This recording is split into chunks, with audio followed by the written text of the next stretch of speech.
ninka gardarrada garabka uga ah dowladda gumaysiga ee Yuhuudda madaxweynaha dalka gaalaad ee Mareykanka Donald Trump ayaa ku dhawaaqay in ciidamada Mareykanku ay garaaceen 3 goobood oo nukleer Iiraan ah weerar aan ku guuleysanay ayuu yiri isagoo ku daray in xaruntii nukleerka ee Fordow si weyn loo adkeyn jiray amnigeeda ay meesha ka baxday waanka Trump oo sabtidii ay ugu beereen ololaha sharci darrada ah ee ka dhanka ah dowladda Islaamiga ah ee Iiraan ayaa ka dhigan inuu sii kordhinayo colaadda gobolka waxa uu ku sheegay war uu ka akhriyay telefishinka inay dhameystireen weerar ay ku qaadeen 3 goobood oo nukleer ah oo Iiraan ku yaala 3 goobood ay ugu muhiimsan yihiin Fordow, Natanz iyo Isfahan. Trump ayaa soo dhigay Truth Social isagoo inta ku daray in diyaaradaha militariga ay hadda ku sii jeedaan meesha ay ka yimaadeen waxa uu intaasi raaciyay in hadda ay tahay waqtigii nabadda muhiimka ee Iiraan ay ku kobcinaysay nukleerka ayaa si buuxda loo baabiyay ayuu yiri Trump wasiirka arrimaha dibadda ee dowladda Islaamiga ah ee Iiraan Abbas Arkachi ayaa ka jawaabay weerarkaasi isagoo ku eedeeyay Washington inay ku xadgudubtay sharciga caalamiga ah Mareykanka oo xubin joogta ka ah qaramada midoobay kana tirsan golaha ammaanka waxa uu ku kacay xadgudub weyn oo ka dhana axdiga qaramada midoobay sharciga caalamiga ah iyo heshiiska NPT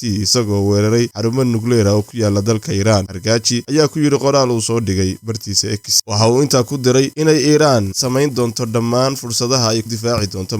madaxbannaanideeda iyo dadkeeda. Haddaba haddii saaka ay Mareykanku weerareen xarumaha nukleerka Iiraan joogsan doona dagaalka waaxda u qaabilsan dowladda Iiraan nukleerka ayaa axadii sheegtay in xogta nidaamka shucaaca iyo sahminta goobaha aysan muujinayn calaamado ah inay jiraan khatar weyn oo ka dhalatay weerarkii Mareykanka ku qaaday ma jiro wax khatar ah oo ku wajahan dadka degan agagaarka goobahan ayaa lagu yiri war saxaafadeed ee soo saartay hay'adda atomikada u qaabilsan dalka Iiraan. Ururka atomikada ee Iiraan waxa uu kala xaqiijiyay in qaranka Iiraan inkasta oo shirqoolo xun iyo weerar isdaba joog ay cadawgu ku soo qaadaan ay sii wadi doonaan dadaaladooda ku aadan inay helaan hubka nukleerka oo ay isticmaali doonaan si nabadeed. Waxay sheegeen in kumanaanka caaniyiin oo saynisyahana ay u dabran yihiin diyaarna u yihiin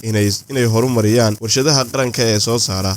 kadib weerarkii Mareykanku uu ku qaaday dowladda Islaamiga ah ee Iiraan waxay Iiraan geysatay weerarkii ugu baanaa iyadoo weerartay in ka badan 1400 oo goobood oo ku yaala gudaha dalka Israa'iil. Channelka 12aad ee Israa'iil ayaa qiray in gantaaladu ay geysteen khasaare xooggan ilaa 250 gooboodna ay hal mar ku wada dhaceen bagaarta nidaamka difaacuna shaqeyn waayay. Warbaahinta Israa'iil ayaa isku raacday inuu yahay weerar xooggan oo nidaamka difaacu ay si xooggan iskaga caabin waayeen oo ay qaarkood dhaceen goobo muhiim ah oo dhaawacay in ka badan 20 qof oo durba la xakamida agagad aadka loo sugo amnigooda ee ku yaala Xayfa ayay ku dhaceen gantaalo toos ah. Miisaanka qaraxyada Mareykanku uu ka geystay warshadaha hubka nukleerka soo saaray ee dalka Iiraan ayaa lagu qiyaasay inay ka badnaayeen 1400 oo tan oo qaraxa kuwaas oo ay sideen 30 bambooyin wixii kale ka soo qordhay insha Allah taala ayaynu ka wadaagi